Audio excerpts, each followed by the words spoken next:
Hey everyone, my name is Ben Gromicko. I'm from InterNACHI, that's the International Association of Certified Home Inspectors. And we're doing a webinar today. It's a live online interactive webinar. And today we have a special guest, that's Glenn Stevens. And Glenn, he started G. Stevens and Associates way back in 2011. He has 3 Florida licenses, certified residential contractor, certified roofing contractor, and also a home inspector down in Florida. And his goal is to educate homeowners about their homes and how to protect their investment. And Glenn, I believe you've performed more than just a few home inspections. Yeah, I think I'm at the 4,000 plus mark. So yeah. So you are in a position to actually help others. You're a trainer, you're a teacher, an instructor. You're a head of education at FABI. Why don't you tell us about FABI? What's FABI? FABI is Florida Association of Building Inspectors. We are the state association for Florida, and we focus all of our stuff and our training on Florida-based inspections. For those of you who don't understand, Florida is probably one of the most unique markets that are out there. So with that being said, you know, we do a lot of different things that the rest of the country, the rest of the world doesn't, and it just doesn't do. Insurance inspections such as wind mitigation, 4 points. These are very specialized to Florida inspectors. And if you don't perform those, well, guess what? You're not going to do a whole heck of a lot of inspections and everything, especially if you don't perform them with the home inspection.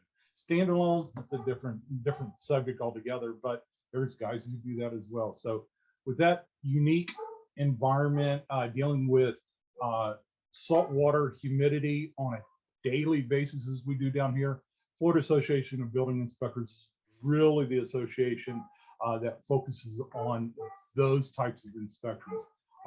We have 4 conferences a year. We've got another conference coming up in September. We just had one in June in Tampa. So we'll talk about that a little bit later on, but yeah, we've got a conference coming up here in September. Yep. So, and the conference, how many people do you expect? We're actually expecting 200 plus. Because you just had a chapter meeting. The chapter meeting had 150. People. Yeah. Our conference in June in Tampa, we had 150 people show up for that class for that 3-day event. You know, so we love it. Yeah, and all state approved CE stuff. All approved CEs, yes. And good food. Very good food. Can you tell? I do eat well. So down in Florida, you guys do things. You guys and gals do things like aging the roof, right? Because when you're doing a roof inspection, you got to put some ages down in the system. Sure do. Yeah. So with the roofs, right? We're looking at how that roof is, because the insurance carriers here in Florida are driving this effort, okay, much to the roofing industry and the home inspectors industry dismay. So the insurance companies are really coming in. Right now, they are saying they're not writing new insurance policies for shingle roofs or modified bitumen roofs that are older than 10 years. Tile roofs, they're not writing new policies if they're older than 20. And this isn't just one company. This is a multitude of companies, from the large carriers down to the smaller ones. So it's becoming quite tricky in trying to negotiate that with our clients, or inform our clients of all that information, because of it's always changing. The information is always changing for us. So yeah, we have to age the roofs, and you know, surprisingly, those roofs they die pretty quickly. A 50-year roof does not last for 50 years here in Florida. And you know, we're all deeply saddened by the news of the building collapse down in Florida, and you know, our hearts and thoughts go out to the families that are affected. But we're in a unique position to help out. Like, correct. Every building should be inspected. on a regular basis. It should. Not It sure. doesn't matter. Commercial, residential, high-rise condos, all of it. Yeah, I mean, it's our job to really look at the details of all those structures. Yep, and you can't get any better than you are. You can't. You can only go as far as you know.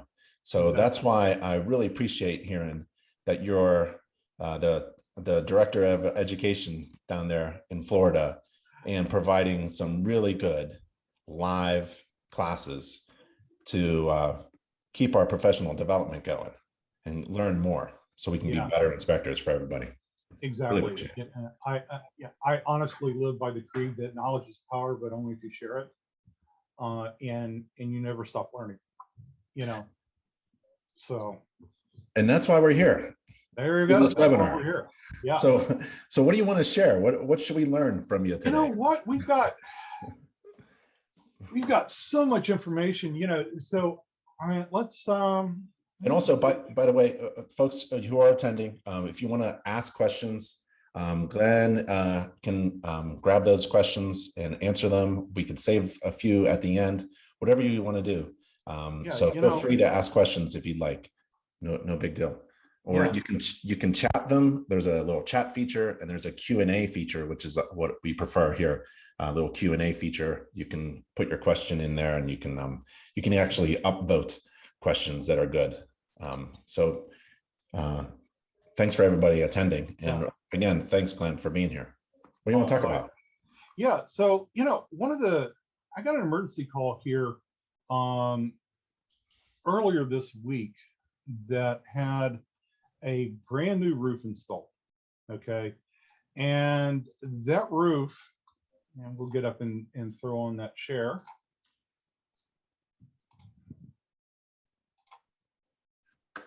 Yep. So with that roof, it's a brand new modified bitumen roof, and this is a very large flat roof. The building itself is wood frame, stucco over, and they are still getting water coming in. And I can't imagine why, as we're seeing an entire wall opened up here, as well as with the stucco. You know, counter flashing. Counter flashing is an absolute major concern. If the roofer's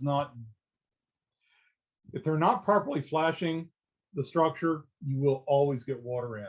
And in this particular case, this roofer had 3 different types of sealant along this counter flashing. And it's a horrendous looking job. It really is, you know. So as we go through corners, around curves, the whole 9 yards, it's just absolutely ugly. Well, the problem with sealant is they're just not enough to put on. You just keep putting it on, put it on, put it on. Yeah, right. More sealant isn't better sealant. And you know, so we've got this structure. It's very large. It is on the water, as we can tell. This is a canal right next to the structure. This is actually out on a barrier island. So as we're going through, right, look at the stucco. Look at where the stucco here is just absolutely cracked. And by the way, this is one of the classes that we had at our last conference, was talking about stucco and the issues that we have with that. Well, here it is. I've got cracks in stucco and I've got water intrusion.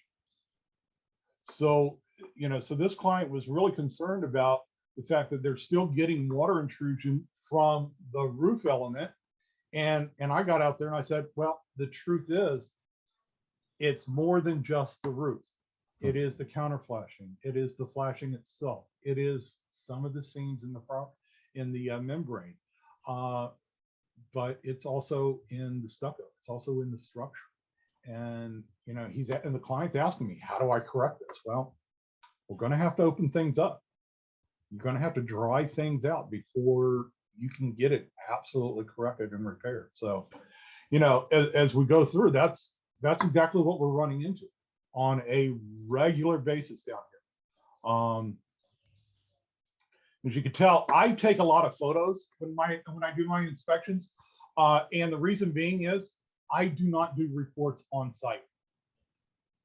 all of my reports, I bring them back here, work on them in the computer. I've got multiple computer screens. I can blow up these images here and really look at some details. You know, I can get in there and zoom down, and I can see how things are absolutely happening. You know, I'm not going to see that out in the field. You know, I'm hot, sweaty, sticky, stinky, right? You know, writing a report, sitting in my truck trying to write this report is not conducive to writing a good report. It just isn't. So, you know, so I bring everything back here. I go through everything and build my report from there. I can pull up research. I can pull up permits and look at so much different information up front. Here's just this corner. Look how chopped up it is. You know, I mean, and we've got silicone sealant that's around that, and that's not an approved product at that location. It just isn't. And yet the roofer says it's a completed job. So, you know, so much information. And again, here, all the cracks, all the waving in throughout that structure. You know, it's a multitude of issues. So we've got that. I know a lot of questions we get, or I get rather, are regarding new construction. And I do a lot of those as well.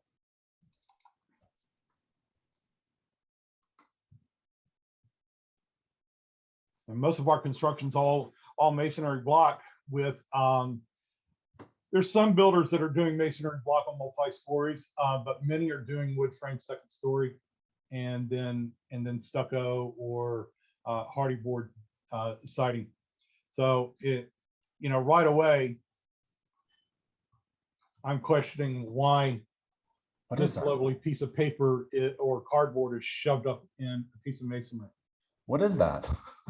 It is a the box that holds Simpson ties, right? And they just crumpled it up and shoved it in the hole. What's the purpose? Ironically, this particular subdivision and on this street, there are 4 family members that are all buying these houses, and they're all next door to each other. So talking about a close family, they're all moving down from North Carolina. Go figure. And the brother's house, which is right next door, I noted the exact same thing. They just take it and ball it up and throw it up in there. So, you know, always looking at a lot of miscellaneous items as we go through. You know, trying to looking at the membrane, make sure that it's got proper coverage on it, all the tie back, looking at the seals around the windows, all the flashing around it.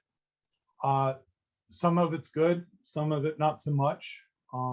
They're not quite done with this particular project or ready for all their siding yet. So I was there for a pre-drywall for this inspection, but it's the first time I saw this house and everything going up. So I always go through and do a complete walk around just to make sure everything that I'm seeing.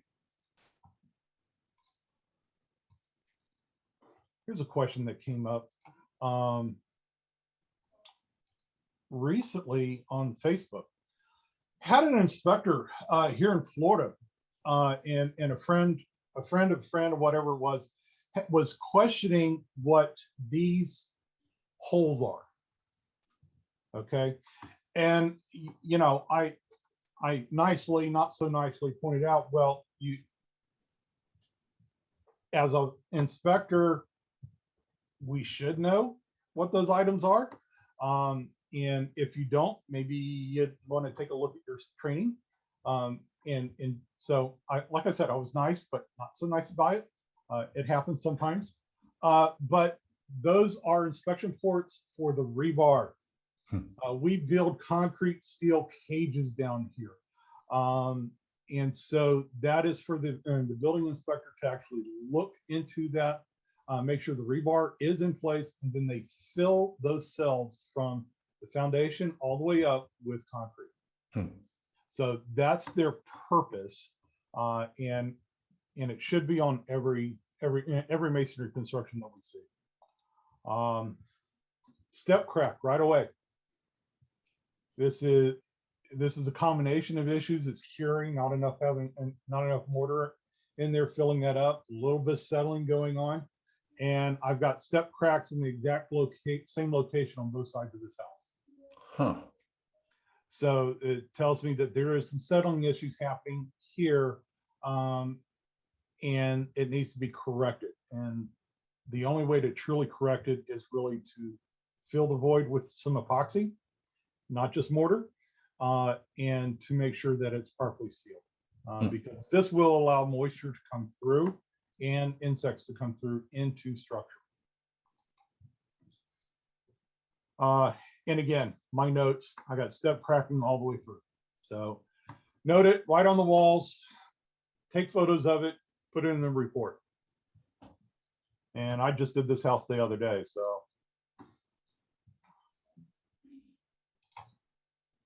And how far do you go with your recommendations? Like when do you use the term contractor and structural engineer? For new construction, and because everything down here requires a Division I contractor, that's a general contractor, building contractor, or residential contractor, which is what I hold, and a structural engineer to sign off on the plans and to work on the projects. Everything does. In new construction, I don't do those deferrals because it's in progress. I point them out, I note them, correct the issue.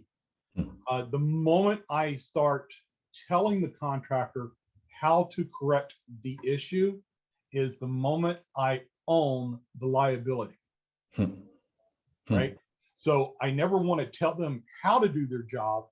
I just want to point out that their job is wrong. Okay. So, it's just going through and documenting issues that may or may not exist. Okay. And properly noting them. One of the biggest things that contractors have a problem with when a home inspector shows up on a job site is that the home inspector will call out frivolous items, right? Home inspector will go out, break out the set of plans and start measuring walls and measuring spacing. That's not our job. I'm here to make sure that those issues that are evident, that need to be corrected, are corrected. And these are the things that may or may not get picked up by the building inspector or by the construction manager. So like the step cracking is a prime example. Those may not get picked up by either. But at least they're noted and identified, and we can move on. Other thing, with all the draft stop holes in the wiring, right? None of the draft stops are installed yet. So I've got to go through and identify those spaces. Contractors should be able to pick those up, but again, they will miss them. There's times that I've seen all of these holes in and someone else has come back in and dropped in a new line somewhere. So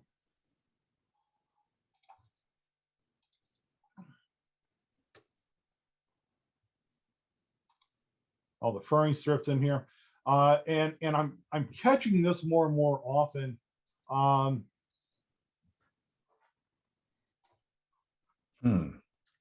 Here you go. It's just here's a hanger that doesn't have nearly enough nails in it. Yeah. And then we have these two floor joists that what's directly over my head is a bathtub. And they've just toenailed those in place. There's no hangers on those whatsoever. And smash the crap out of the bottom of the. Of course. It's the way these guys think, well, I got a hammer big enough to handle it. Well, it's not the way to be looking at it, but okay.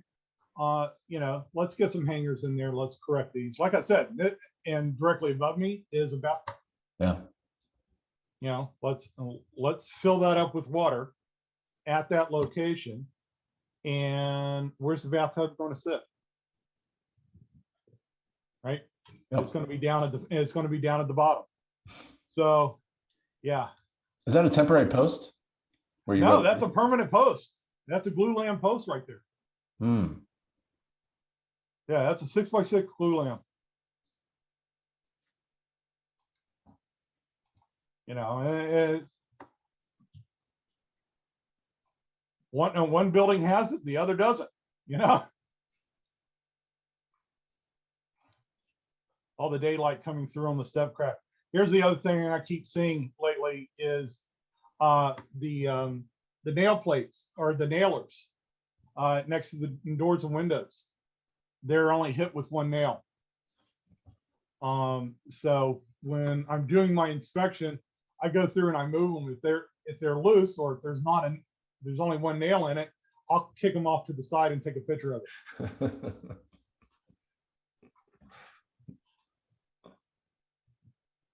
Like I said, all through identifying where we're missing items, you know. It's another thing. These nail plates are great products. They're there to protect the wire, the plumbing. It keeps the drywallers from throwing screws through those items. But the one thing they don't really pay attention to is these are spikes on the other side of that nail plate, and that wire is actually touching those spikes. Yeah. So when the drywallers come through, they're actually going to throw it up there, push the drywall in, and they're going to penetrate that wire. So yeah, these are the items that I'm looking for in a pre-drywall inspection regularly. Look for the items that are really squirrely. Here you go. Great framing job, huh? You know, and that's, again, pointing these items here out. Yeah, it's mundane. It's like, well, that's not really your job, but yeah, actually in this particular case it is. So that's what we're doing. We're identifying these issues so that we can move on. And I typically do these, I typically run these about two to 3 days prior to the clients and the contractors walkthrough inspection. A lot of the builders will offer that up, and so, you know, I want to get in there and look at it. This is the knee wall coming up the stairs. It's got a good wiggle to it, so I suggest to stiffen it up. Here's one that comes up on a. We're seeing more and more of these. If you can. Yep. And what you're seeing in that photo is this is a Simpson screw. This is the newer technology that we're using and that new construction is using to do roof to wall connections.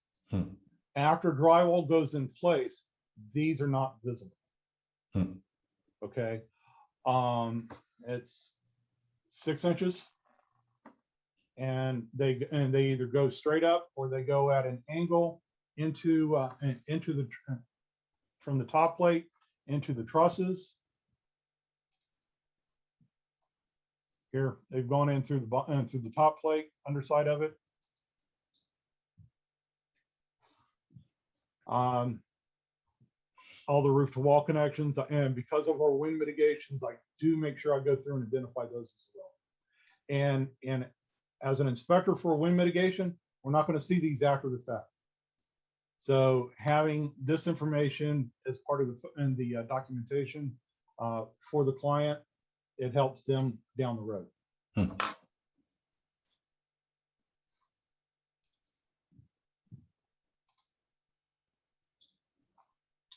Again, nail plates. The criteria is that you must have a nail plate if the hole for that pass through for that wire or the plumbing is within 1.5 inches. So even if it's right at that 1.5 inches, I'm going to recommend a nail plate go in place. Sure. It's just a safety issue. And obviously we got ponding water here in this location. Second floor, standing water.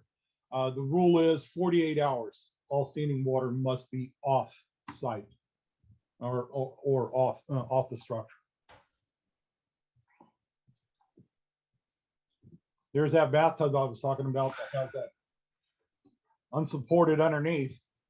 I don't think these non-structural walls here are going to actually support that tub when it fills up.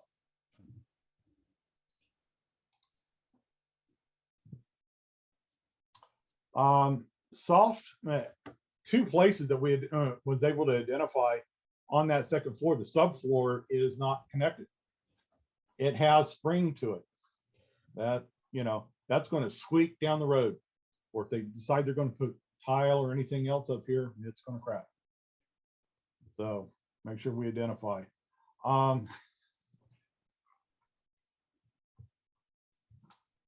don't think there's enough nails in that location to make it. What was that? That's on the outside. They were trying to nail to the stud and they missed it by 3 inches. Over and over again, they missed it. Yeah, yes. So, you know, again, I'll put a red marker on it, put a big question mark and say, what are you guys doing here? You know, let's think about our end product. And that's another question that comes up. On these jacks, should those jacks be cut and trimmed? The answer is no. They actually come from the factory just like that, and they just get toe nailed in. They're part of the hip jack. They're part of that process. They just get toe nailed in. I would like to see a bucket on those, but in this particular case, we're right up against the corner, so they're not structural. They're just kind of holding that roof line together at that point.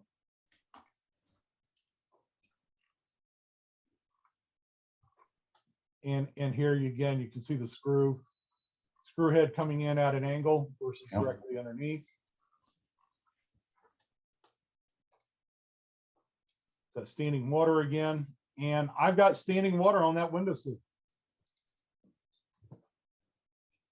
Instead of that water draining out, I've got standing water right there on that location. And this is part of what been hearing from some of the neighbors and everything in this community. They're getting water intrusion into their completed homes. I can see why. If they're not angled properly, if they're not set properly, water will intrude into structure.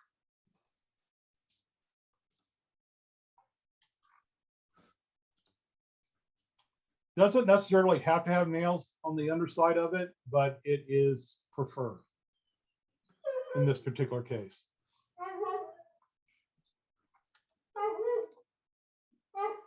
My apologies, my dog is barking. It's okay. Yeah. So that's we're looking at for the new construction, and then, you know, obviously we start getting into some of the other elements, insurance inspections, wind mitigations. We have an inspection from Sean, I believe that's how you pronounce it. What's the best way to enter a gable roof for an inspection?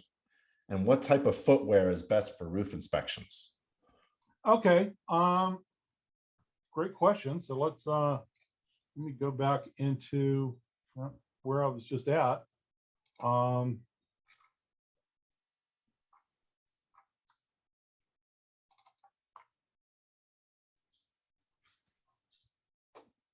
They're just basically tennis shoes. In this particular case, these are steel-toed shoes, and they're Timberlands. But any good a good tennis shoe, something that's going to give you good grip to the shingles or to the metal is ideal. You don't want to go up there with cowboy boots. Right? You know, you don't want to go up there with flip-flops. But a good shoe that gives you a good grip. What was that other question? And how did Accessing gables? yeah, how do you what's the best way to enter a gable roof for inspection? I don't enter gable and I don't go into the gables. In fact, I've got one I did here just did one last month. Let me open that one up here real quick. You see, I'm very well organized with all my files, right? That's nice. Yeah, in relation to shoes, like if I was doing like a new construction, like you were, definitely boots and some construction shoes Yeah, with foot protection, you know, steel toe, because who knows what's going on. Something might drop, something loose, might step on something. But a regular home exactly. inspection, yeah, a sneaker, you know, you don't want any aggressive treads on a hot roof, especially. No, no, you're just gonna damage the roof, and you know something with a nice thick sole, good tennis shoe with a thick sole. I can't tell you the number of times that I've stepped on nails, Yeah. tin caps from a roof tear off, and it doesn't reach my foot, but it definitely goes all the way through the shoe. So, you know, having something along those lines is absolutely critical. And our inspectors always brought interior only, indoor only shoes. Yeah, I've had a couple of clients who ask me for booties. I'm able to slide my shoes on and off, Yeah. and my socks are clean, so I'll just kick them off and go inside that way. This was a home inspection I did recently, just in the end of last month. And so the question from Sean asking about entering into the gable. Let's see.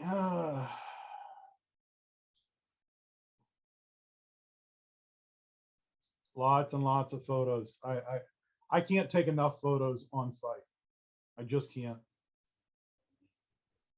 Well, while you're looking for that, Nikki asks, one joist that was toe-nailed under the bathtub, you called out for hangers, but do you call out for over nailing for strength reasons if a hanger isn't required in other areas?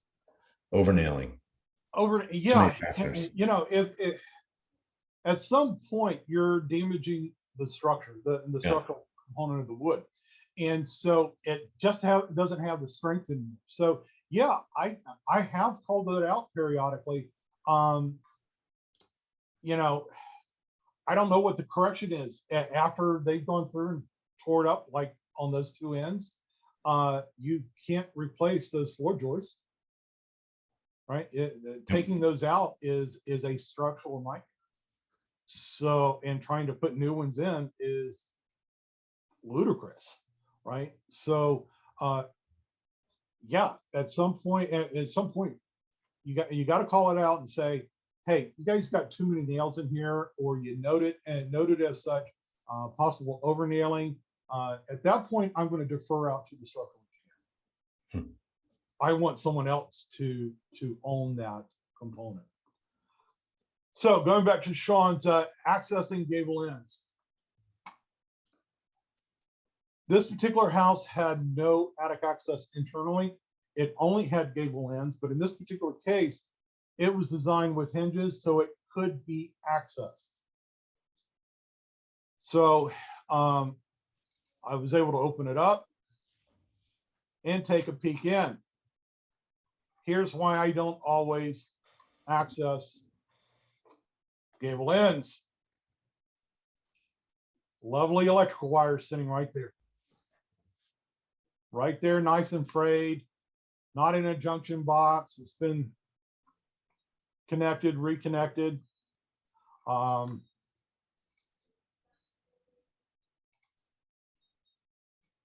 Here's a better photo of it. Awesome, right? Yeah, why did they do that?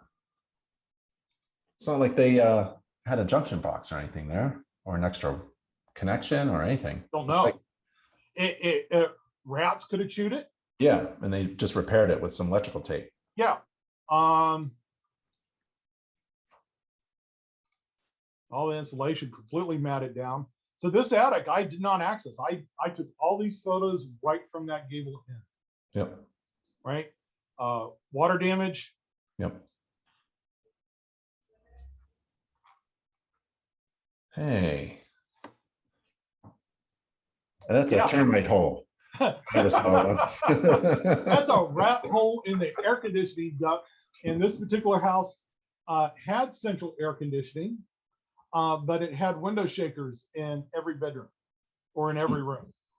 So all the window units were in there as well. Here we go.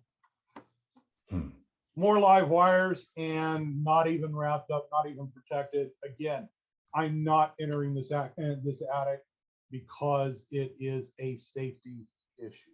Yep. Gable end, gang, listen, I'm not a small guy, as you can tell. I'm 300 plus. All right.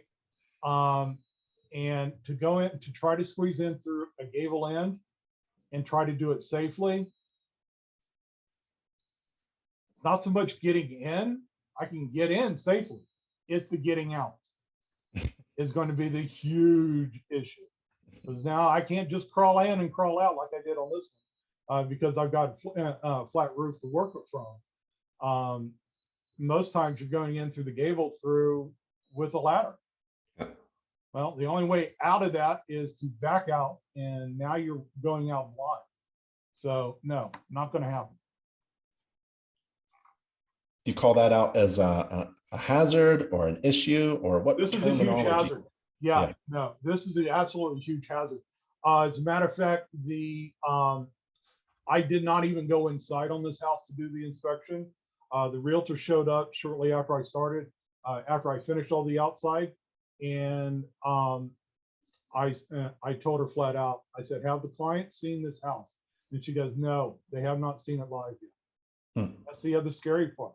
People are buying homes without seeing them. Not only are they buying them without seeing them, they're being advised not to get a home inspection.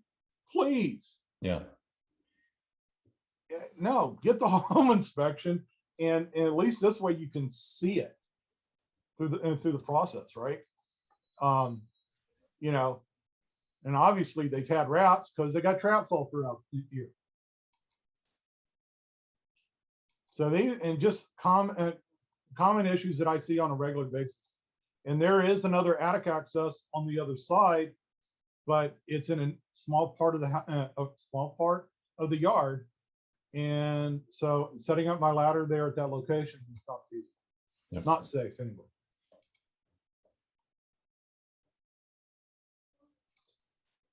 So going in through those gables, if I can poke my head in, I'll poke my head in, but I'm not entering the roof structure. I'm not entering that attic space. And Gerald says, booties for the win. Something as simple as putting them on shows great appreciation and consideration for the client. And he gets a lot of comments and gratitude from his clients. Totally agree. I totally agree. You know, we walk around in a lot of gunk. I always make sure that my feet are clean before I'm walking in structure. You know, and if they've got white carpeting or white tile, the shoes are coming off before I even open the door. That's all there is to it. Yeah, I've got no problem inspecting inside the house in my socks. You know, I prefer to be barefoot anyway, but you know. But yeah, it's just stuff that we deal with on a regular basis. So what else you want to show us? Yeah, I was going to get into wind mitigation. And this one here is combination wind mid and 4-point. So it's nice. You're teaching right from the House of Horrors, I see. Yeah. Exactly, right? So if some folks don't know, there's a House of Horrors down in Florida, in Weston, Florida, inside Pro Labs headquarters. I think I think I'm one of only a handful of instructors who have taught at House of Horrors and House of Horrors 2. Yeah. And Larry's already invited me up for House of Horrors 3. House of Horrors 3 in Pennsylvania. Yeah, yeah. So I'm looking forward to that. This is a good one here. Wind mitigations. Yeah, we don't want roofs in Florida blowing off the structure. No, why would we want that? It's unique, really, to Florida. I mean, there are other wind mitts down in the southeast, but really Texas, in Florida, yeah, Texas, yep. But that's the concern, because you're all next to high wind areas, categorized as high wind areas, and things just tend to blow off structures down there. So we're trying to tighten things up, even in existing buildings. So if something needs to be retrofitted, you guys do that. Exactly. Yep. So I often follow behind other inspectors on inspections. This is all the previous inspector's notes on the trusses, identifying nail spacing and nail location. He's got a note here and he's got a note here, but he completely missed this one right here in the center. It's right there. So I don't know what he used to identify those locations, but he missed one. So, safety issues here. The deck board is completely broken out. You step on that, you're going to go through it. Yep. So and what tool were you using to identify those fasteners? Well, I used a Zircon HD 900. The state says they want you to use the Zircon MT6, but it has a much larger head on it than I use, and so you have a tendency to be a little bit closer to the roof deck than so you may be identifying things other than the truss nails or the deck nails. So get into the photos where I noted.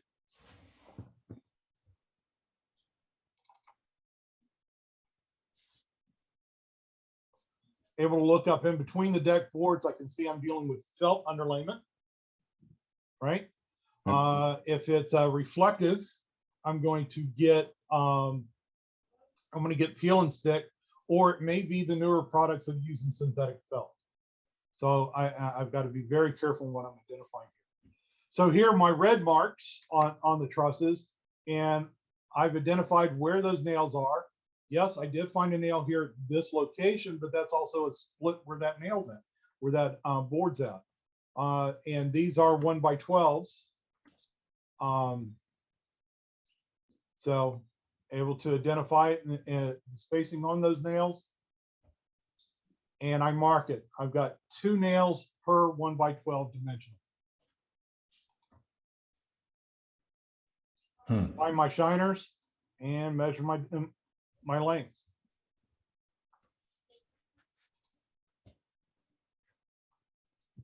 So the previous inspector said this home had a toenail connection. Well, what I'm looking at here is I'm at the garage wall. 6 feet out is the leading edge of the roof line. So the previous inspector had noted the toenails out at that location, but here the steel is actually embedded in. And I have my 2 nails and another nail on this other side. It's actually nailed further down. Here's a question for everybody. When were they and when did we here in Florida start installing metal in construction? Right? I mean, we've been doing it here since the late 50s. And that's not a small piece of nail or metal. Okay. Just real quick. This house was built in 1968.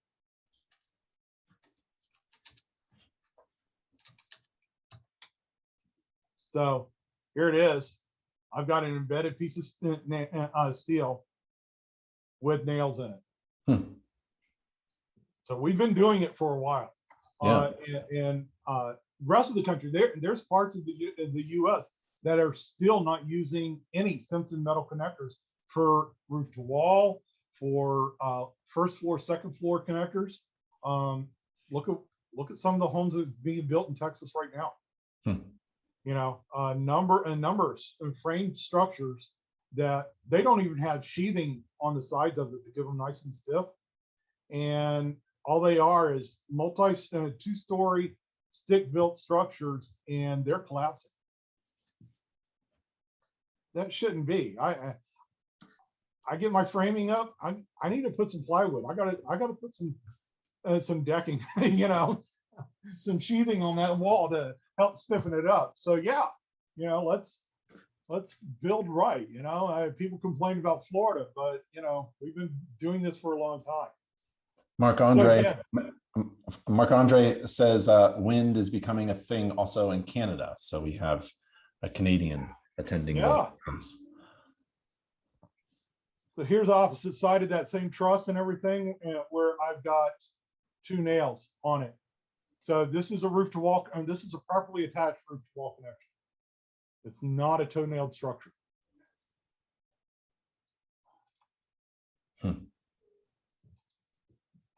So, you know, and it's just a matter of paying attention and looking at how things are built. I know I have a photo. Here's my camera pole that I use to identify my roof to wall connections. Now, what's that? You got a camera on the end of that? Yeah. So you have a camera in your hand right in the picture, and you got a camera. Right. So this is the tool that I use for my roof to wall connections. All right. It is a 4-inch paint roller that I've got identified at 1/2-inch markings. All right. I've got a GoPro camera. Okay. And actually this is a knockoff GoPro. It's the Sako. But it works the same way. It sends it has a Wi-Fi on it that my phone, it feeds it directly to my phone so I can see what it sees. And then I've got a light that shines on it. And because this doesn't have a flash, this gives me my light. I can see everything that's going on down there. You can see how bright the light is in the photo. Yep. And I'm looking at those roof to wall connections. Yep. What's the 4-inch thing with the blue tape? Okay, so this allows me to get insulation out of the way. Allows me to get those stupid baffles out of the way that are always blocking things that we can't quite see. It's extending out far enough to where it's protecting the camera. Yeah. Okay. And these markings, I use those because I can turn the camera up in this angle, turn my light up at this angle. I can put this end down by the strap to see how far away from the truss it is. And because these are at 1/2-inch increments, I've got a maximum spacing from a truss of the 1/2 inch without being blocked up to 1.5 inches being blocked. And what blocking is basically a spacer between the truss and the roof to wall connector. Yep. So, and I put this on the end of an extendable 12-foot pole. It's a DACA pole. And it just screws into the head of it. And I'm out there. I've used this for I use it for all my roof to wall connections. I've used it for roof inspections. I've got a 33-foot DACA pole that I've used it for, and I've since upgraded to a drone.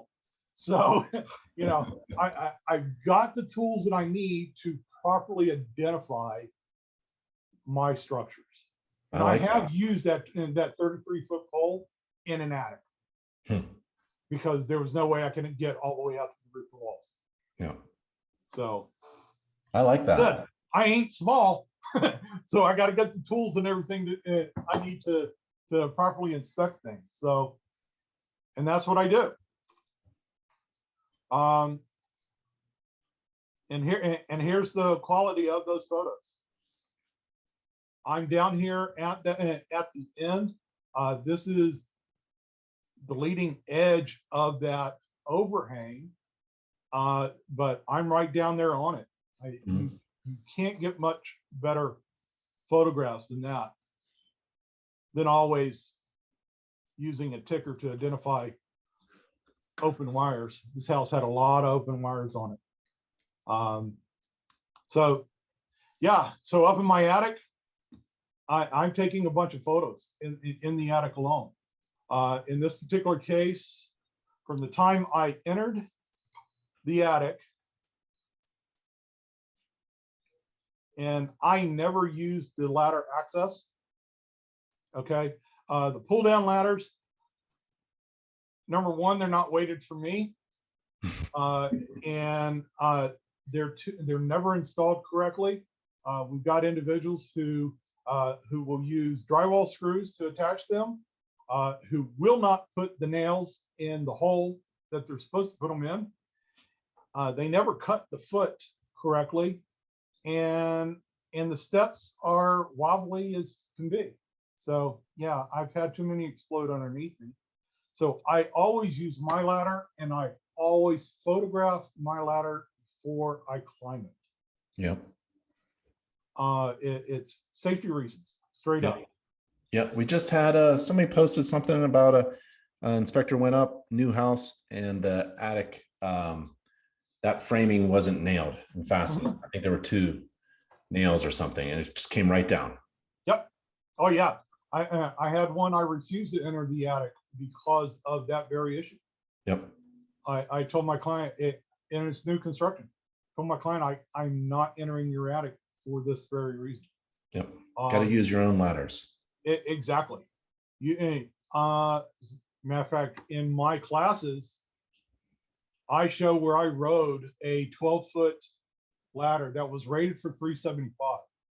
I rode it all the way down. Wow. And so, I use that in my classes all the time. So it's critical. Use your own ladders. Use your own ladders. Hussein in Canada says, here in Canada, we still find attics with vermiculite. How do you recommend if you find such a case? So vermiculite, we're still building structures that have asbestos components in them. We're doing that today here in the United States, in Canada. It is a natural mineral. Vermiculite insulation, it's only hazardous when we get up there and start playing around in it. Okay, start rolling around in it, and then it's a problem. I'm going to note it that the client and that this home has vermiculite, which is a known asbestos containing product. It is not hazardous as long as you do not disturb it. If the clients are going to be concerned by it, then have a professional come in to properly remediate it. Yep. And they must be a licensed asbestos remediator. Doesn't matter if you're in Canada or the US, they must hold that asbestos remediation license. Yeah, I just posted in the chat for everyone a link to an article, nachi.org/vermiculite. There's I don't know, 10 things, safety precautions you could do. In the United States, EPA usually says for like asbestos or lead paint, kind of leave it in place unless it's causing problems, unless the lead paint is already friable or something. It's best to leave it in place and cover it up. Yep. Oh yeah. And we're talking about for this wind mitigation, from the time I entered the attic until the time I got out, 37 photos. You're snap happy. I said I take a lot of photos.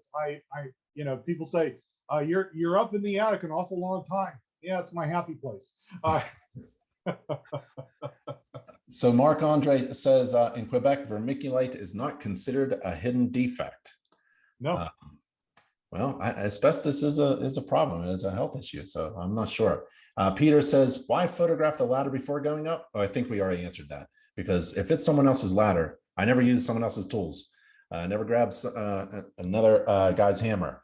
That was the joke. And then it's just a safety hazard. You can break your leg, at least sprain it, your ankle from one rung up.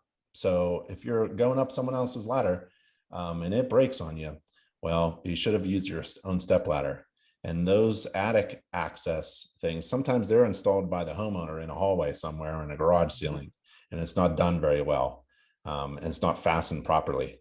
And that's an 8-foot drop if it goes. So sometimes you take a picture of things that open up on you before you enter, kind of like an electrical panel. You open up the front dead cover, and I take a picture of the breakers inside, just to make sure I've documented the condition of the system or component before I touch it. Oh, looks like you got a slideshow on ladder safety. Yeah. You know, so this is that lovely 12-foot ladder I was talking about. Yeah. Okay. You know, I was real excited. It's 375-pound rated ladder. You know, I'm happy. And so here it is, and it's all ready to go. You know. Oh. I rode that entire structure all the way down, and this box right here, okay, was not connected to anything. The only thing holding it in place was paint and door trim. And I rode the whole thing down. Oh, look at that. Well, there you go. There you go. From that day on, I did not use anyone else's ladder. Yep.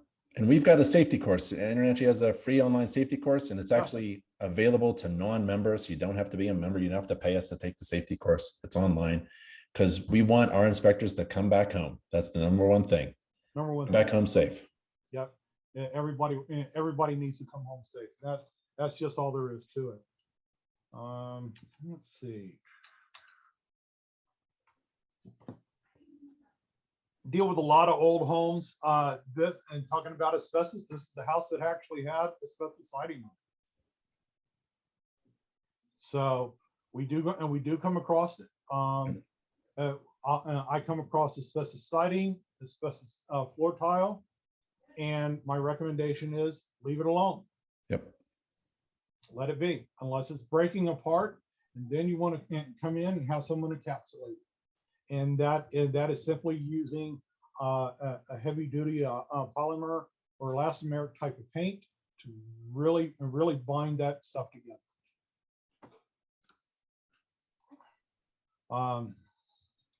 And this was the wind mitigation that I had done for this. This was a home that was up for sale. It was a brand new roof that was installed on it.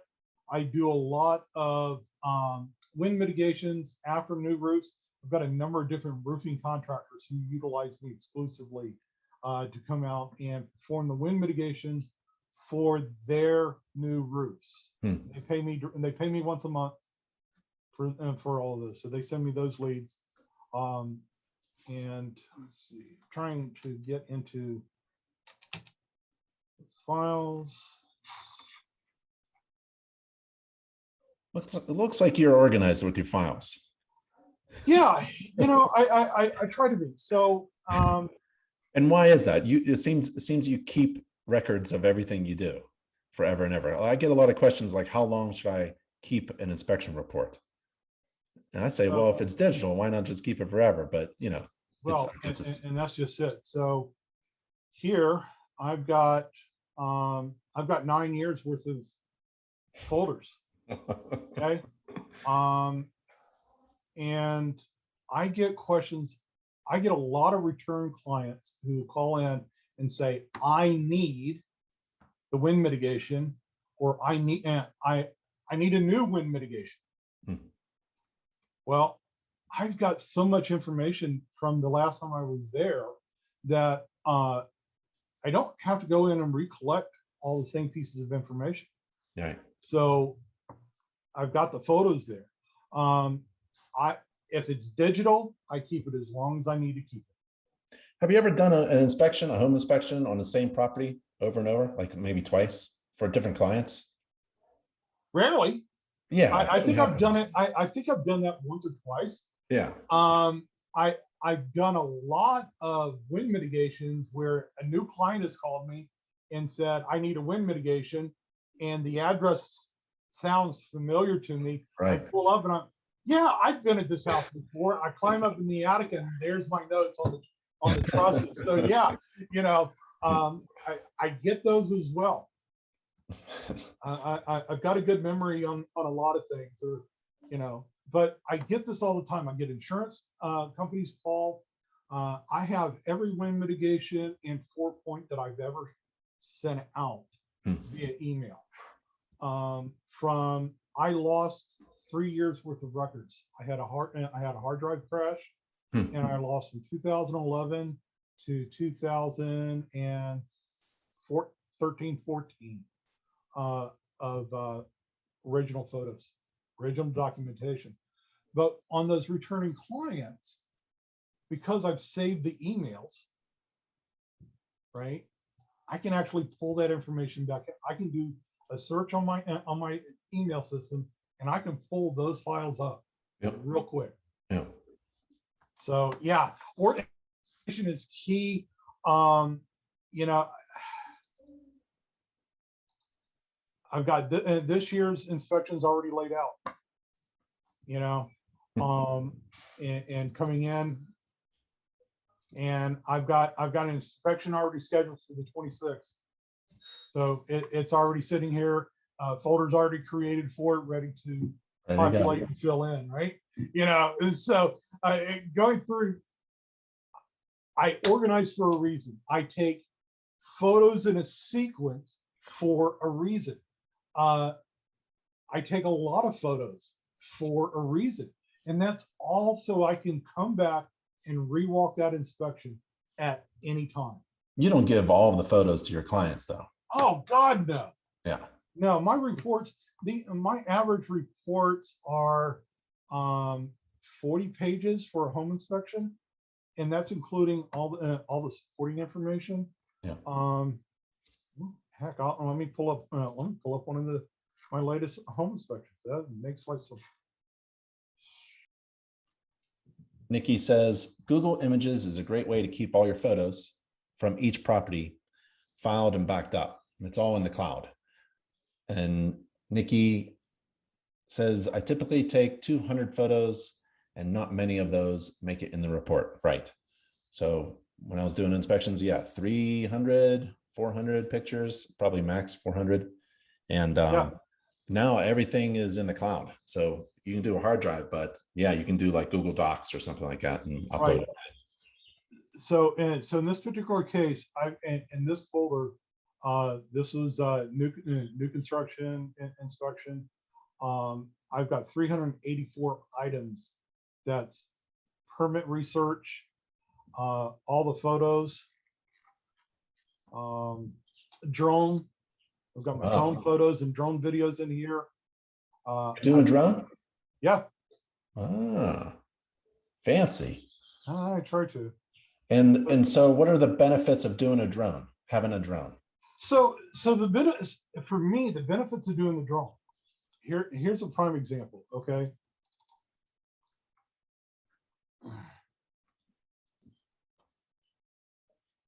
This is an older tile roof. It's large. It's Spanish S style tile. There are cracks and there are broken tile on this, but it's also a good 6, 7, 12 slope. Let's go back to what I've been saying all along. I ain't tiny. Okay. Yes, I know where to walk on these tiles, and I could walk on these tiles, but there's a couple of issues that are going on right now. I've got a blown knee. I'm waiting for a new knee. Perfectly honest with you, that's one of the, aside from the heart attack I had last year, I losing weight to so I can get a new knee by the end of the year. So yeah, there's things going on. So I have to be safe before I even enter that structure. And in this particular case, the drone is helping me with that. And it allows me to get in. I take high res videos of everything, um, and photographs for it. As it tries to buffer and everything because we're doing everything through the net. But it allows me to see things that are blind spots that I can't see from the ground. I can't see from a camera pole. If I put a ladder up, I may not have seen it either. Right. I can't walk every roof. So I mean, I'm actually looking at, I got a broken tile right here. You know, I can see it as I'm coming in, and it's in a blind spot of that roof structure that you can't see. Yep. So I want to be able to use the tools that I have available to me in the event that I cannot walk the roof. Did I see a shot of you taking measurements from a drone shot? No. No. Oh, okay. I thought it was I ain't got that fancy yet. I know there. I do know there is software out there that can do that. Yeah. I'm just not there yet with it. So, but here's that broken tile. Yep. Pause this. So not only do I have a broken tile in a blind spot of the roof, but it gives me a chance to actually look up this valley and see where I may have other potential issues. So the drone is not my go-to tool. The drone is the tool that I use when I can't do anything else. Yep. So there's a couple folks who are mentioning the Dockapole. And so I looked it up. There's a link to dockapole.com. It's also on Amazon. It so is. It doesn't I don't think it's an acronym for anything or something, but no, it isn't. That's the product name. Yeah. Here's a concern that you need to be very, very careful with. It is an aluminum pole. Yep. It is conductive. Yep. I say that because 2 years ago, we lost a home inspector here in Florida because he was extending his pole. He was outside and it came in contact with the service line, and it killed him instantly. And this, he'd only been inspecting not quite a year yet, but he was good. He was doing it. He was getting out there and really doing well for his clients. Unfortunately, he failed to take that big safety issue and look up. You always have to be familiar with your surroundings. Yep. Okay, I can't stress that enough. You know, before I extend my pole on the outside, before I take a flight with my drone, I've already walked around that property and looked up. I know what my barriers are. Yep. That's one of the things that I do. You were talking earlier about having a process. You take the same process through your pictures, taking the same way. And so that's a really good safety tip. Always inspect a property, if you can, in the same way, in the same path. Maybe do the exterior and then the roof and clockwise or something. There's got to be a pattern. Yeah. Yeah. You don't miss them. Yeah. So as we go back and look at my photos, my 384 documents, right? I always take the same sequence of photos. So for my wind mitigations, it's the front, the address. For my home inspections, it's the front, driveway, walkways, foundation. You know? So there's a sequence of event. It is all about being consistent. And if you're not inspecting in a consistent manner, you're going to miss something. I know inspectors who will inspect all the systems individually. They'll go and inspect all the electrical, then come back around and do all the plumbing. If that's your system and you're consistent with that, go for it. That's not the way I do it, but you know, I'm not you. So that's not my system. Yep. I'm going to document everything I can as I come to it, but I still follow the same system. Yep. Um, Glenn, Aaron asks, what software do you use for your inspection reports? Glad you asked. He says, I use HomeGauge and I saw there's something good going on between them and InterNACHI. Yeah, I saw that too. I'm waiting for that nice announcement to happen. Yeah, we'll register for that announcement. I think I was one of the first ones to register for that. If you missed it in the newsletter. Yeah, I do my own. I've got my own system. Okay. Yeah.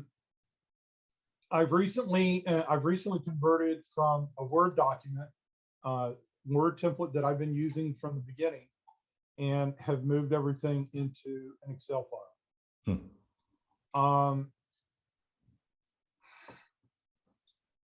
I've got a mentality that I want to present my material to. I want my clients to see things in a certain way. All of my reports, and this is just the back door, this is just the information going in, but all my reports then look the same. Okay, so I've got it all laid out, everything gets populated into it, and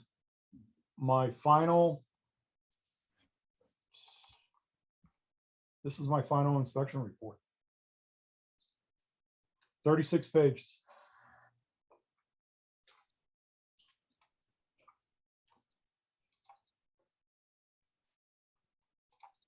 From my aerial view that I bring from Google. Yep. To my main structural shells. Looks nice. To my exterior openings.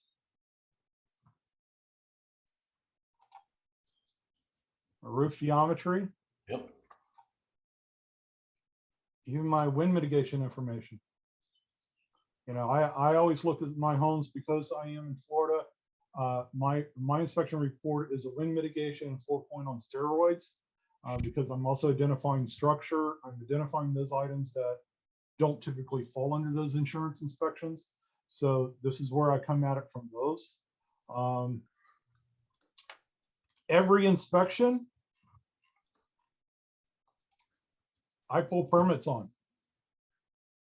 I do a complete permit list on everything on it.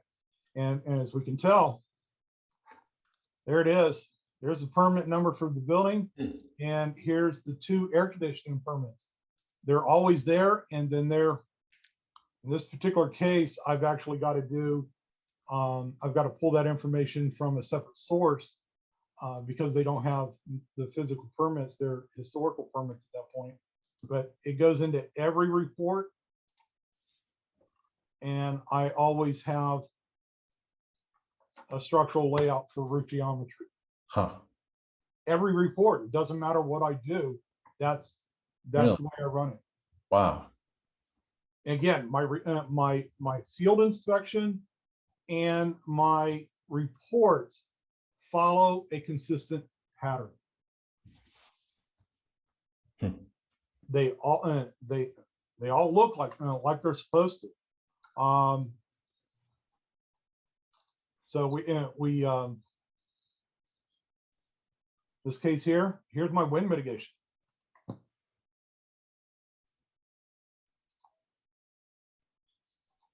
Same general information. And then we get into the reports. And I've gone through and I've developed all this stuff and everything in Excel. It works great for me. It doesn't work great for others. I've got a buddy of mine who helps me out on some inspections. And he has a little cumbersome with it. So we're working together to try to make it more user-friendly for us. That looks good. How much do you sell for? Right now, I don't. I'm working on it. We can work something out, Ben. I'm still working out some kinks and some bugs, It's not 100% perfect yet. So, but it's, it goes through, it lays all my information out. And then And once again, I go into my report, and the consistency across documentation, consistency in the field, helps the client better understand what they're looking at. Their home has information. It's a breathing element. So you've got to be able to transfer that information to them. And everything has a photograph, everything has a caption. What are we looking at? Why are we looking at it? Well, it's part of the part of the underlayment. It's part of question 6 of the wind mitigation system, and it is mechanically fastened underlayment. Done. Got a question, maybe a little off the topic, but it's a good one. Mark Andre asks, when you inspect condominium units, do you only inspect the private spaces, or do you inspect the shared spaces as well? Good question. Here we go. Here's a condominium inspection. Wow. Man, that was fast. Yeah, right. So I'm right up in here. I'm looking at the common elements, because those common elements are part of the structure. That client, yes, they own the unit, but they're also responsible for those common elements. This is the part that a lot of inspectors don't realize. You know, they're paying association dues. They're paying maintenance dues for these structures. And if something comes about that they're not collecting for on a regular basis, yeah, well, guess what they have to do? They got to get a special assessment. So in this particular case, I'm up there. I'm going to inspect common elements. Here's the front entry. I'm going to take a photograph in both directions of that structure. Okay. I want to see everything around it, looking out over a roof. Here's the other direction, right? So as we go through, I'm not just looking at the inside of the structure. I'm looking at everything. Yep. Now I'll note it. Well, let's see here. I'll get up onto this particular roof. I remember when I did a 3-story building, and I was inspecting the first floor unit, and the real estate agent asked me, why am I getting up on the roof? Right, it's 3 stories up, it's 40 feet up, and I said, well, there are systems that are connected to the first floor, and one of them is the thing I'm going to be looking at, was the chimney. You know, the chimney, right, all the way up. Not many chimneys in Florida, but on Northeast. Yep. So there's, in any building, there are systems, and they're interdependent upon each other. They connect with each other, and when one system is failing, it probably is going to affect other systems. So, it could be 50 feet away, but I bet it's going to affect the homeowner in one way or another. And you were talking about the financial ramifications of like delayed maintenance of shared spaces. Sure. But, there could be water intrusion. Water moves like crazy. Well, we were talking about the condo down in Miami here. Yeah. That association was in the middle of doing repairs, and there were some special assessments that they all had to pay into to have those repairs happening. I heard one tenant or one property owner say, we had $40 million put aside to do repairs. Yeah, and that money comes from all the people living there. Yeah. So here we are. I'm up here on the roof line for this structure. And yes, I'm going to walk this structure, because one of the things that I'm seeing over here, I've got exhaust hoods, I've got roof drains. This roof drain goes down in between all the units. Right. What's going to happen if this thing fails and the homeowners in line with that drain get flooded out. Yep. If I don't inspect this item, if I don't get up here and look at this roof to find out what's happening on here, I am doing my client a disservice. So, I will get up here on this roof, not to mention the fact that we have all the air conditioning and all the condensers sitting up here as well. So that's the other big thing that the other reason why I get up on that roof. Looks like you've got a broken conduit there. If you zoom in again to that roof drain, to the left. To the left. Yeah, to the roof drain there. Yeah. Now to the right, there's the vent pipe. See that? What's that hanging? No. Oh, this right here? Yeah. Yeah, Right. that's a broken junction box for this fan. Yeah. Yeah, happens all the time. So as we go through, again, I take a bunch of photos up here on this roof system. Number one, trying to identify where my unit where its condenser is actually sitting. And I'm standing right out over the Gulf of Mexico. Great. I love getting up there on these and taking a good photo. So here's my my unit's air conditioner. Mark Andre just said maintenance inspections are going to be in very high demand. I agree. I mean, totally agree.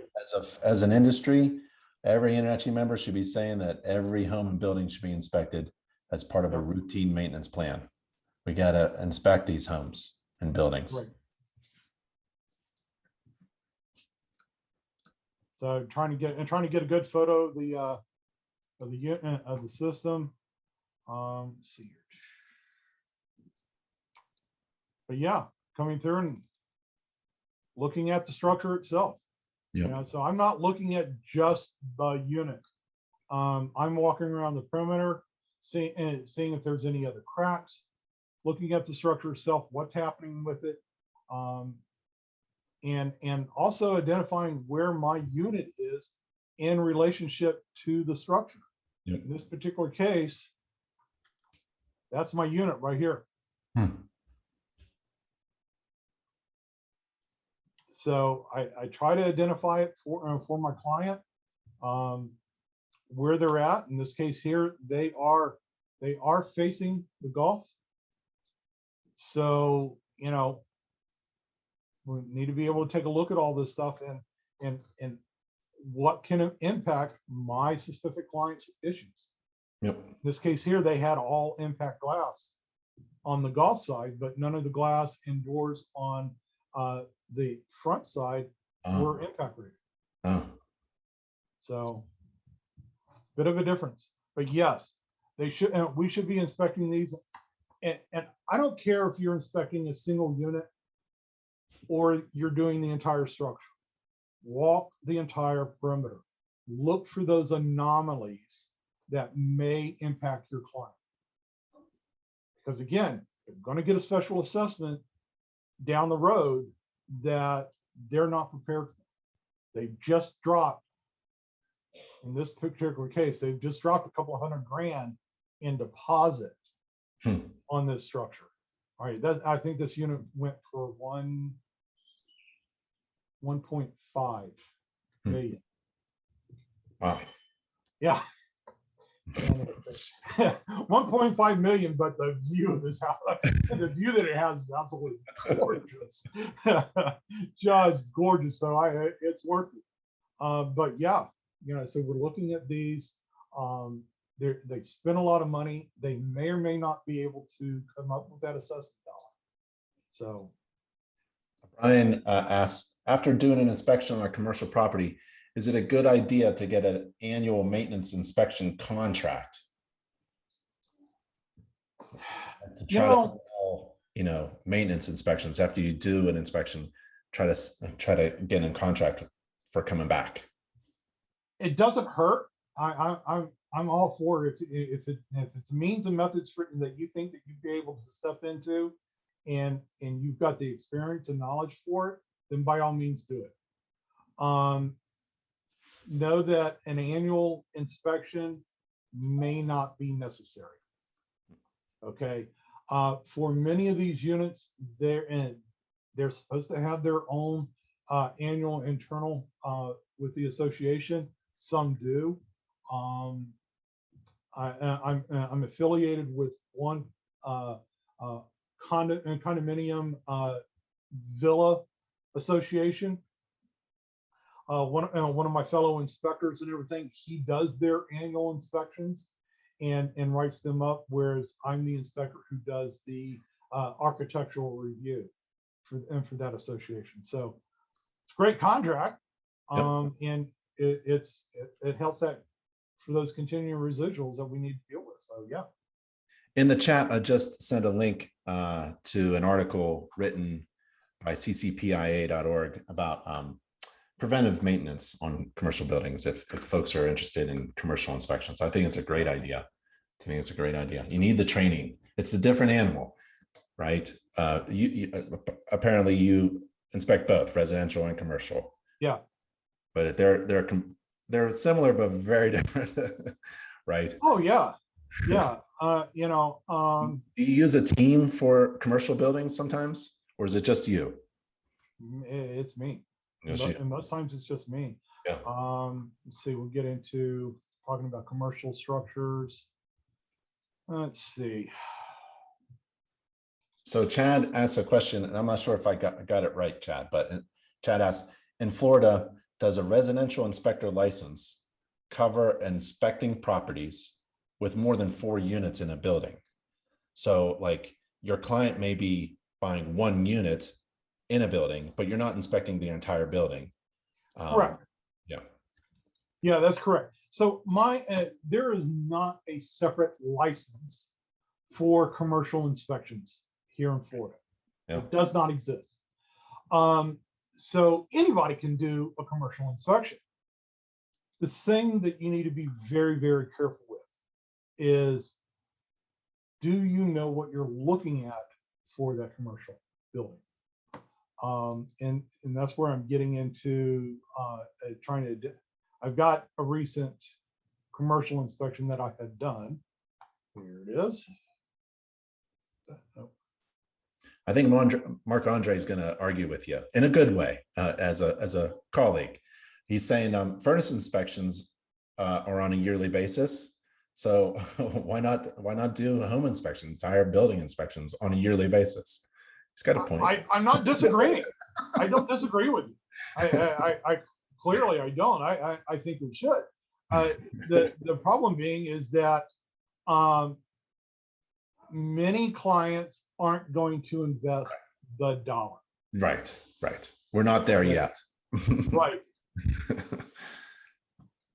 So trying to get into my my commercial. Well, you do that. I'll keep talking. Yeah, keep talking. You and I are of almost the same age, and we come from a generation that can actually fix stuff in a home. There's a generation. There's several generations coming up. They can't do a darn thing.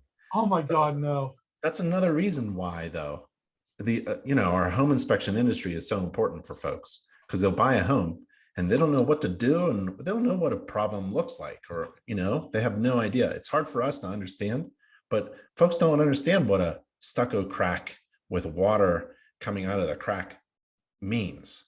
Right. Yeah. Right. So it's really important to get these homes inspected. I'm just a big proponent of that, obviously. Oh yeah, without a doubt. Inspect. I mean, here's inspection I did back in April, and it's a commercial property. So I'm looking at all the fun stuff with this property, right? And this one here, I had an assistant on this one.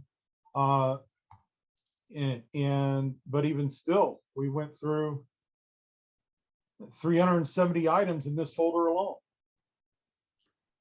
and we saw things from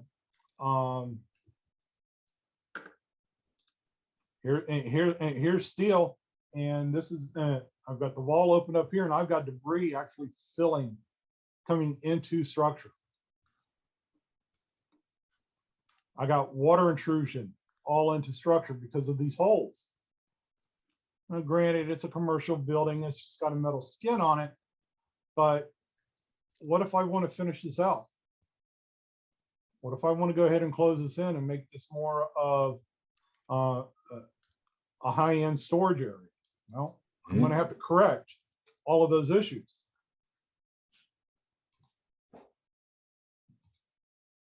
But not only is that water coming in, I got debris coming in, but I've got heavy corrosion now down at the base.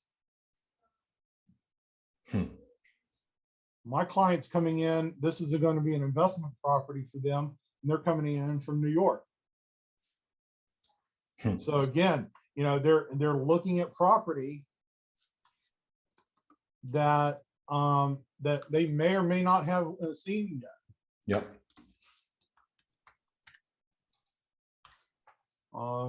Get into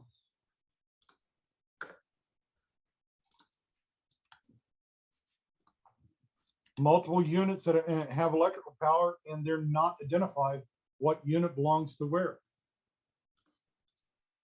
We actually had to go through and start flipping switches on the mains that were below these to find out what units they belong to.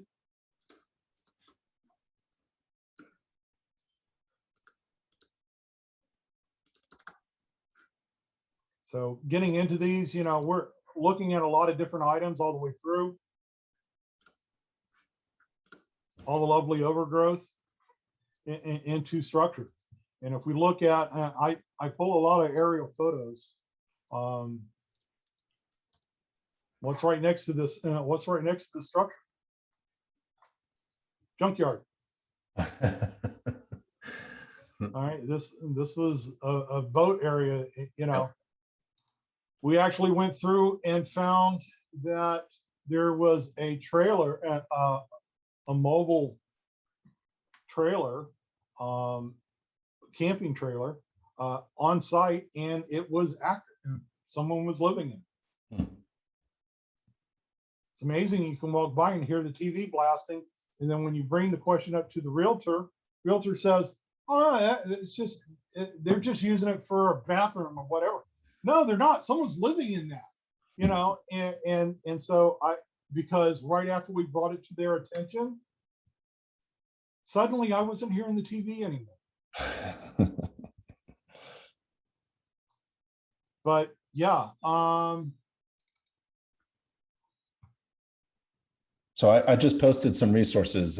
Somebody asked, Ridge Howard asked for some commercial inspection resources through InterNACHI. So on the chat feature. Yeah, the CCPIA, great resource.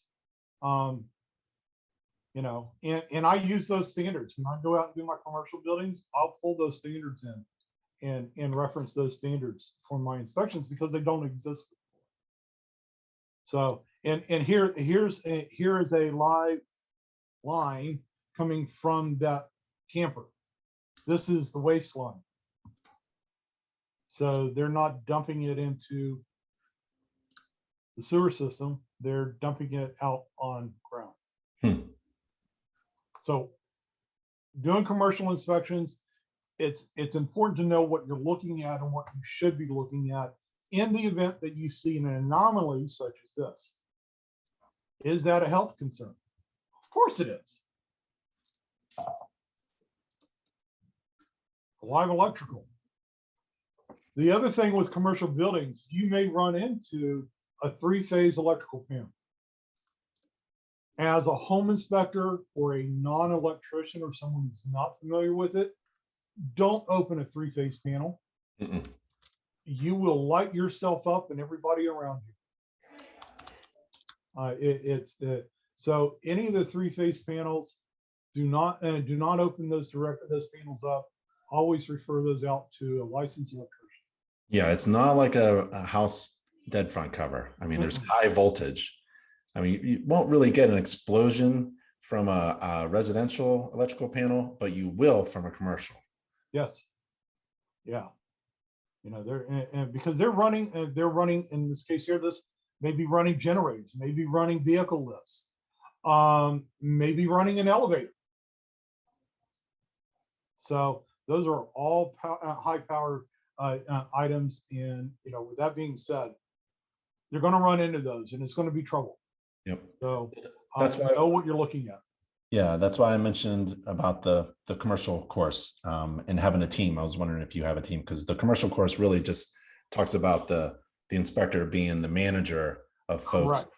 commercial electricians who are more familiar probably than you would be, or an HVAC tech or something like that, because it's hard to be a master of everything.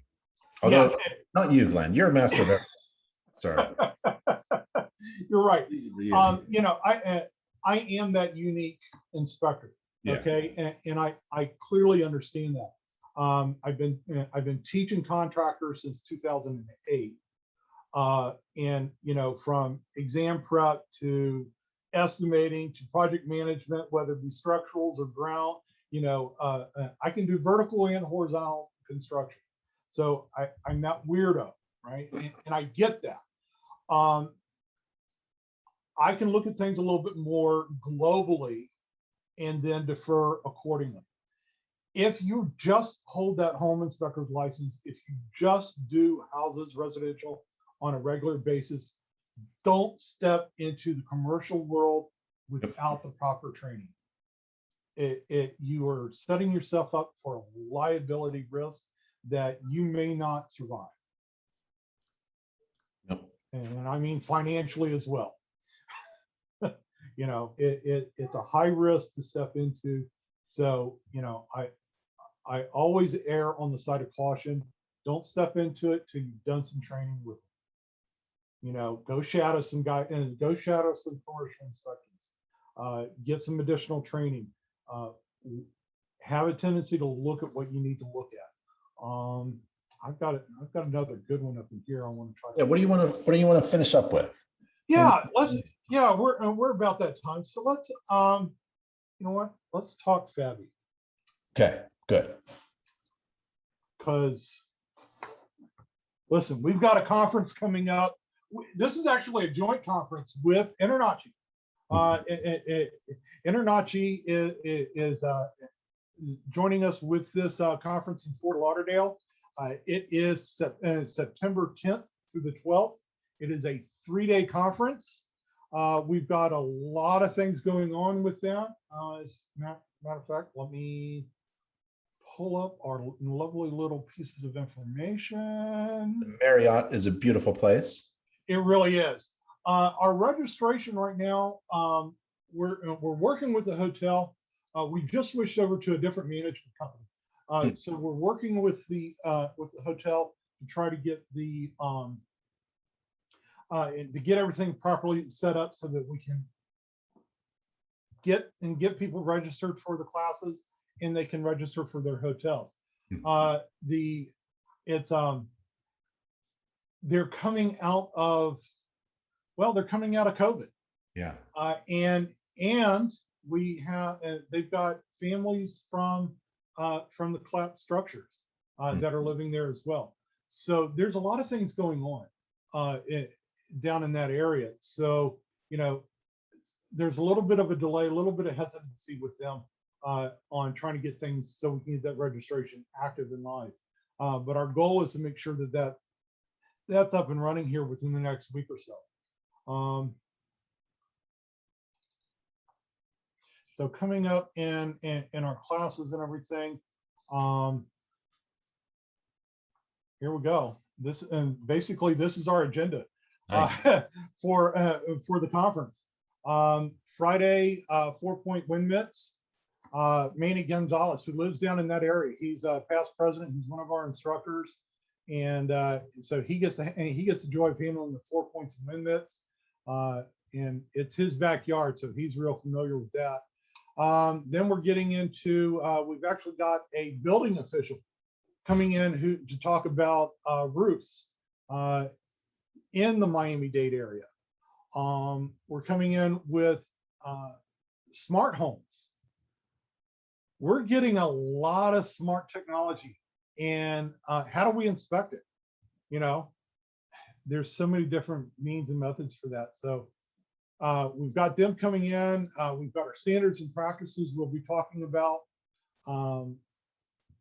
Looking at electrical again, one of the biggest questions we get is about electrical. So we've got Mike coming in talking about electrical systems, panels, GFCIs, arc faults. But we've got a dual track going on that same day. So you can take the morning and take these classes, right? And then in the afternoon, you can go hang out at the House of Horrors, or you can flip it around, take classes in the afternoon at the conference, and then do House of Horrors in the morning. So, you know, we've got it out there for it. So we're, House of Horrors is a great opportunity to look at how many defects are listed in there, Ben? 1,000 defects, lots of fun. Lots of fun, yeah.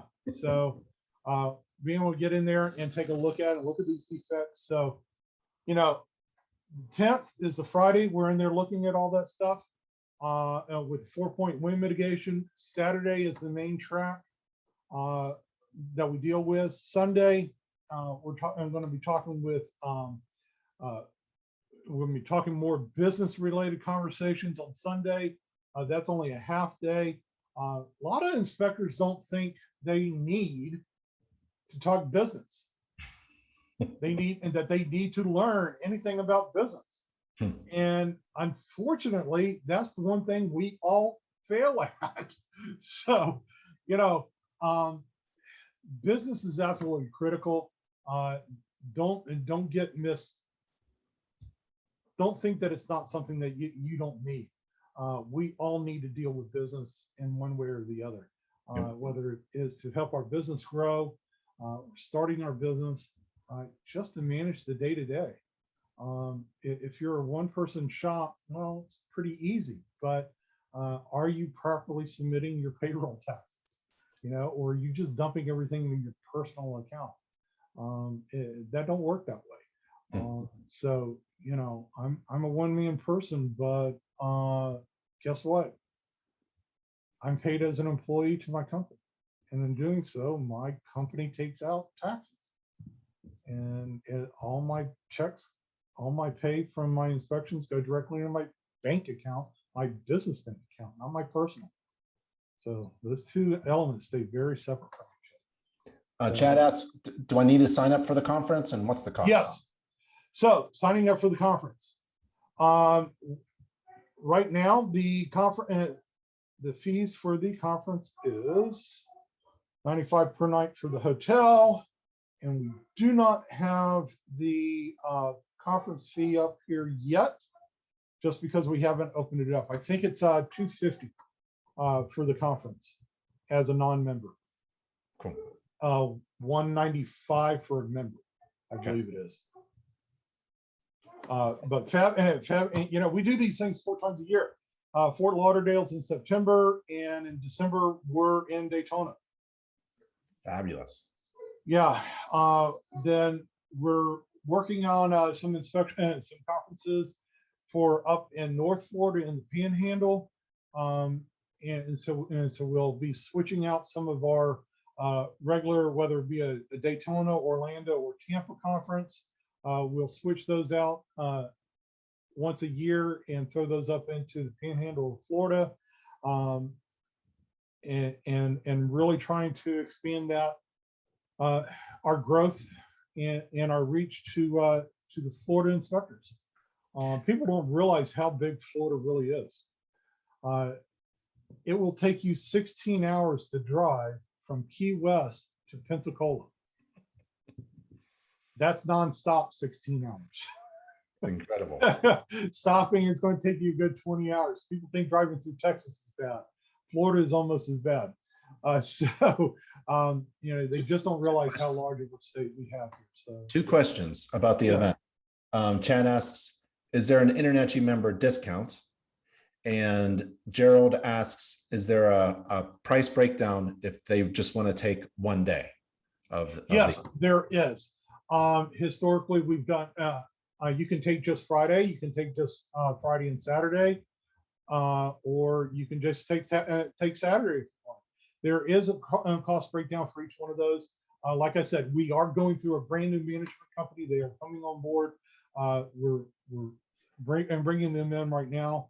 But the issues that we're running into at the moment is with the hotel and getting the hotel opened up for us, so we can start booking those. Once we get that cleared, then the registration for the conference will be lit up. And there's a discount for InterNACHI members. I believe there is, yes. Yeah, there's a difference between member and non-member. Got to be a member. Got to be a member. Got to be a member. That's right. Got to be part of the family, right? That's it. Well, Glenn, thanks for being part of the family and being an InterNACHI member and being ahead of Fabi down there to take care of all of our Florida inspectors. I really appreciate it. And thanks for being on the webinar today too. Oh, I enjoy this stuff so much. I really do. I can tell. It's fun. I really appreciate it. Stay safe and healthy, and maybe I'll see you down there. There you go. One of these events. I'll come down. It's cold in Colorado. Yes, it is. Yeah. All right, buddy. Glenn, thank you so much. Thanks, thank you, everybody. It's great seeing, great talking with you. I hope I've been helpful. If not, hey, guess what? That's my phone number, so you can always call me. Appreciate it. All right, everyone. See you. See ya. See you Bye. guys.